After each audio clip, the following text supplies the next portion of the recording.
Now, in the hospital, you may also see sometimes, infection. Now, you need to understand which are the different types of infections that we see in the hospital. Especially, I'm talking with regards to microbiology status, that is the microorganism. So, some of the common organism, actually, there are a lot of organisms. I can't go into all the details, but some of the common organisms that you will definitely see if you are working in a hospital setup. First is MRSA. Methicillin resistant Staphylococcus aureus, MRSA. Now, what is methicillin? Methicillin was initially a penicillin derivative, and this resistance of Staphylococcus aureus to methicillin developed in the 1940s, during the World War II times and all.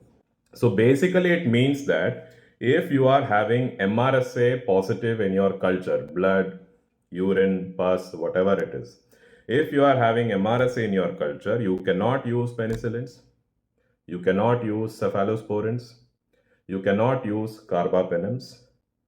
And in cephalosporin, there is an exception. You can use fifth generation cephalosporins like ceftaroline, ceftaroline fosamil, ceftobiprole, medocarel, but they are not that much used here. So, we are actually not aware of that much.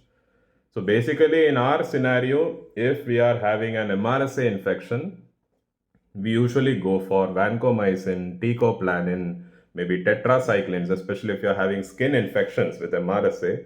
Tetracyclines do excellent job. And these are usually the treatment of choice.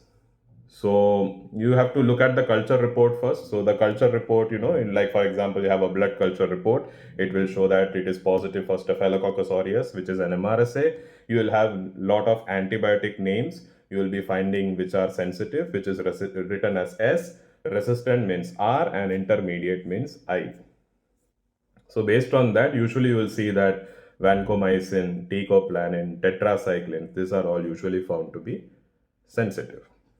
Okay, so MRSA is a very very common organism, especially if you are having a long term admission stay, then this infection is sometimes seen.